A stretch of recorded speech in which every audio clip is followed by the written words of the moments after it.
جنہوں نے اللہ کو بھلا دیا، اللہ نے انہیں ان کی ذاتوں سے بے خبر کر دیا. انہیں اپنے نفع نقصان کا علم نہ رہا، انہیں پتہ ہی نہ رہا کہ ہماری زندگی کا مقصد کیا ہے، مقصود حیات کیا ہے. جو لوگ اللہ کو بھول گئے، اللہ فرماتا ہے اللہ نے انہیں ان سے غافل کر دیا. اللہ جب کسی سے ناراض ہوتا ہے تو ہدایت چھین لیتا ہے. اسی لیے ہمیں ہر روز ہر نماز کی ہر رکعت میں ہدایت مانگنی ہوتی ہے. اہدنا الصراط المستقیم. ہر روز مانگتے ہیں، ہر نماز میں مانگتے ہیں، ہر رکعت میں مانگتے ہیں، اللہ ہمیں ہدایت پہ گامزن رکھے. اللہ جب کسی سے ناراض ہوتا ہے تو ہدایت کے دیے بجھ جاتے ہیں، چراغ ہدایت بجھا دیے جاتے ہیں، اندھیروں میں بھٹکنے لگتا ہے. شیطان اس کو دھوکے میں مبتلا کر دیتا ہے، اسی زندگی کو مقصود زندگی سمجھ لیتا ہے، اس سراب کو آب حیات سمجھ لیتا ہے، اور ساری زندگی بھٹکتے بھٹکتے ایک دن اچانک جب سامنے موت آتی ہے تو پھر آنکھیں کھلتی ہیں، لیکن پھر پچھتانے کا کیا فائدہ. تو کہا جو لوگ اللہ سے غافل ہو جاتے ہیں اللہ جل شانہ انہیں ان کی ذاتوں سے بے خبر کر دیتا ہے. وہ خود آشنا بھی نہیں رہتے. جو خدا فراموش ہوتے ہیں وہ خود فراموش ہو جاتے ہیں. اور مجھے بتاؤ جو خود فراموش ہو جائے اس کے پلے بچا کیا؟ اقبال نے کہا تھا نا، اپنے من میں ڈوب کر پا جا سراغ زندگی. تو میرا نہیں بنتا تو نہ بن، اپنا تو بن. اور جو اپنا بھی نہ ہو، جس کو یہ بھی نہ پتا ہو کہ میں ہوں کون، میں کہاں ہوں، میرا مقصد زندگی کیا ہے، مقصد حیات کیا ہے، کھانا پینا اور لذتوں کا حصول، یہ تو چوپائے بھی کرتے ہیں. تو اشرف المخلوقات کاہے کا ہے؟ یہ زندگی تو ان کی بھی ہے کہ وہ اچھا کھاتے ہیں. تم تو ایک پاؤ بھر گوشت کھا لیتے ہو، اور شیر روز ایک ہرن جو ہے وہ چاٹ جاتا ہے. وہ تیرے سے زیادہ کھاتا ہے، تیرے سے زیادہ طاقتور ہے. ہاتھی کا جسم تیرے سے کہیں بڑا ہے. پرندے ہواؤں میں اڑتے ہیں، مچھلی پانی کی تہوں میں اتر جاتی ہیں. عقاب کی نظروں اور بلندی پرواز کی دیکھنے والی ہوتی ہے. کرگس کہاں سے کہاں تک سونگ لیتی ہے، ان کی قوت شامہ تیرے سے بڑی ہے. لیکن اس کے باوجود بھی افضل تو، اشرف بھی تو، اور اللہ نے اپنی نیابت کا تاج تیرے سر پہ رکھا ہے. جب تو اپنے آپ سے ہی آگاہ نہیں ہے تو پھر تو ہے کیا؟ تو راز کن فقاں ہے، اپنی آنکھوں پر عیاں ہو جا. خودی کا رازداں ہو جا، خدا کا ترجمہ ہو جا. خودی میں ڈوب جا غافل، یہ سر زندگانی ہے. نکل کر حلقۂ شام و سحر سے جاوداں ہو جا. مسافے زندگی میں سیرت فولاد پیدا کر. شبستان محبت میں حریر و پرنیاں ہو جا. گزر جا بن کے سیلے تند رو کو ہو بیاباں سے. گلستان راہ میں آئے تو جوئے نغمہ خاں ہو جا. تیرے علم و محبت کی نہیں ہے انتہا کوئی، نہیں ہے تجھ سے بڑھ کر ساز فطرت میں نوا کو. تو تو مقصود ہے، تو تو مسجد الملائک ہے. فرشتوں کی پیشانی تیرے حضور جھکی ہے. تو اپنے آپ سے آشنا ہی نہیں ہے. تجھے پتہ ہی نہیں کہ تو کون ہے. تجھے آگہی نہیں رہی کہ تو ہے کون، تیری ذات کیا ہے. فرشتے سلامیاں دیں، فرشتوں کی پیشانیاں جھکیں. تو دیکھ تو کھڑا کہاں ہے، کانپتا ہے دل تیرا اندیشائے طوفان سے کیا. ناخدا تو، بحر تو، کشتی بھی تو، ساحل بھی تو. دیکھ آ کر کوچائے چاکے گریباں میں کبھی. کیس تو، لیلا بھی تو، صحرا بھی تو، محمل بھی تو. وائے ناکامی کہ تو محتاج ساکی ہو گیا. میں بھی تو، مینا بھی تو، مستی بھی تو، حاصل بھی تو. آہ کس کی جستجو آوارہ رکھتی ہے تجھے. راہ تو، رہرو بھی تو، رہبر بھی تو، منزل بھی تو. بے خبر تو جوہر آئینہ ایام ہے. تو زمانے میں خدا کا آخری پیغام. تو سمجھے نہیں کہ تو خدا کو بھول کے سمجھا کہ میری زندگی آزاد ہو گئی، اب میں جو چاہوں کروں. میں خدا کا بھی انکار کر دیا، بلا دیا اس کو. کہا جب خدا کو تو بھولا تو خود کو بھول گیا. زندگی کے مقصد کو تو نے فراموش کر دیا. اب بھٹکتا ہے ارض فلات میں، جنگل میں پڑے ہوئے خشک پتے کی طرح، جس کو ہوائیں کبھی ادھر اڑا دیتی ہیں کبھی ادھر اڑا دیتی ہیں. مقصد حیات کا علم نہیں ہے. تو کون ہے، کہاں ہے، تیرا مقصد زندگی کیا ہے. خدا کو بھولنے کا یہ نتیجہ ہے جو تجھے بھگتنا پڑ رہا ہے. خدا آشنا ہو جا، خود آشنا ہو جائے گا. تجھے ذات سے آگہی ہو جائے گی، من کا شعور مل جائے گا. تجھے پتا چلے گا کہ میں کون ہوں، میری زندگی کا مقصد اور مقصود کیا ہے. تو اگر تو ایسا نہیں کرے گا تو اللہ تجھے تیرے سے بے خبر کر.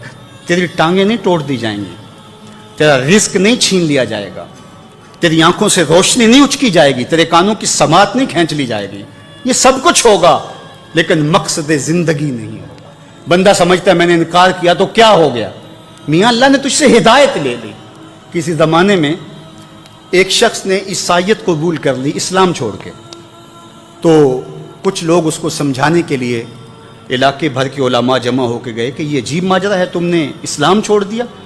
اس نے کہا ایک دن سخت سردی تھی اور میں نماز پڑھنے لگا تو بے وضو ہی پڑھ لی، اور بڑا ڈرا کہ یہ بہت زیادتی کی میں نے، تو لیکن مجھے ڈر لگ رہا تھا نماز کی حالت میں کہ کہیں اللہ کا قہر نازل نہ ہو جائے، لیکن کچھ بھی نہ ہوا۔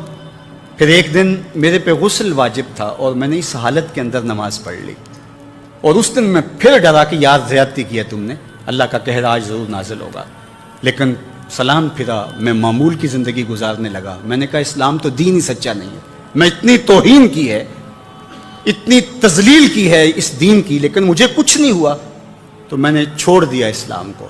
تو علماء نے کہا تو کہتا ہے مجھے کچھ نہیں ہوا، اللہ نے تجھ سے دین چھین لیا، تجھ سے دین چھین لیا، تیرے پلے رہا کیا؟ فَأَنْسَاهُمْ أَنفُسَهُمْ أُولَٰئِكَ هُمُ الْفَاسِقُونَ، کہا یہ بے حکم ہیں، نافرمان ہیں، جو اللہ کو بھلا دیں، اللہ کو فراموش کر دیں، یہ فاسق لوگ ہیں۔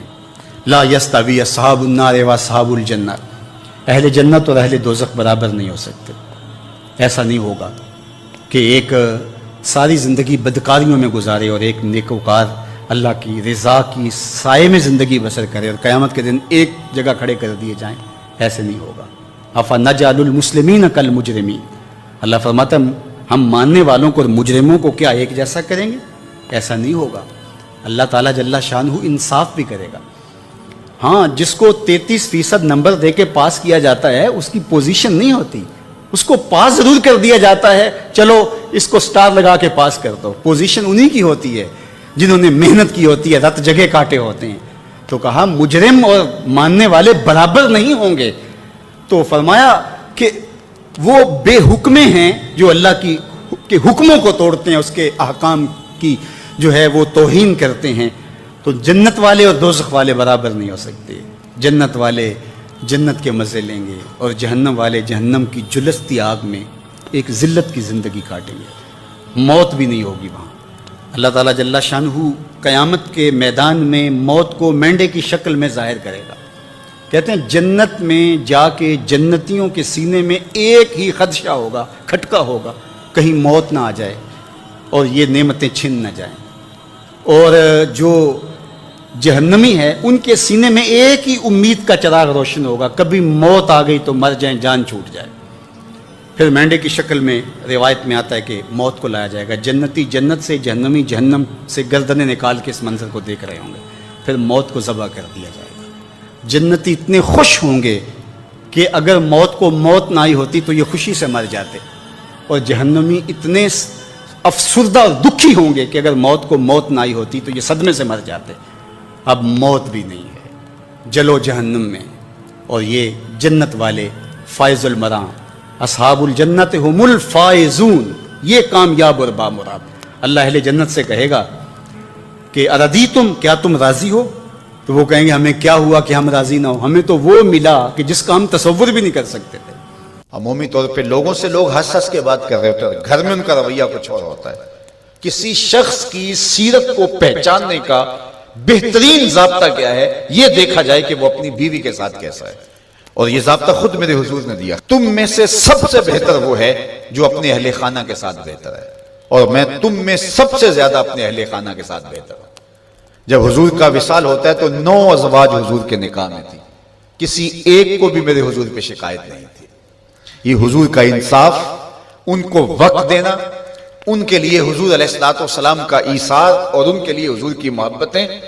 حضرت خدیجہ الکبریٰ رضی اللہ تعالی عنہ کا ذکر کرتے ہیں ان کے وصال کے بعد تو حضور کی آنکھیں چھلک پڑتی ہیں، اور جانور ذبح کرتے ہیں اور گوشت کے ٹکڑے ان کے سہیلیوں کے گھروں بھیجتے ہیں۔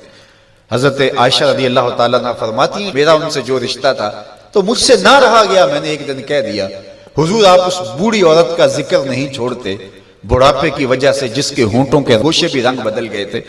تو حضور علیہ السلام کے چہرے پہ جلال آیا، فرمایا عائشہ تم مجھے خدیجہ کے بارے تکلیف نہ دو، جب پورے مکے نے میرا انکار کیا تھا اس نے میرا اقرار کیا تھا، میں اس کا ذکر کیسے چھوڑ سکتا ہوں۔ اور حضرت عائشہ رضی اللہ تعالی عنہ فرماتی ہیں کہ حضور تشریف لائے اور میں آپ خورے میں پانی پی رہی تھی، تو حضور نے مجھے دیکھا تو دور سے کہا عائشہ تھوڑا سا پانی میرے لیے بھی چھوڑنا، تو فرماتی ہے میں نے پانی چھوڑ دیا، حضور نے میرے ہاتھ سے آب خورا لیا، پینے لگے تو پھر رک گئے اور میرے سے مخاطبہ کرتے ہوئے کہا حمیرہ، یہ حضور لاڈ سے انہیں کہا کرتے تھے، حمیرہ ذرا بتانا تم نے ہونٹ کہاں لگائے تھے؟ میں وہاں ہونٹ رکھ کے پانی پینا چاہتا ہوں، مجھے یہ بتاؤ اگر شوہر کا رویہ بیوی کے ساتھ یہ ہوگا تو گھر جنت کا ٹکڑا بنے گا یا نہیں؟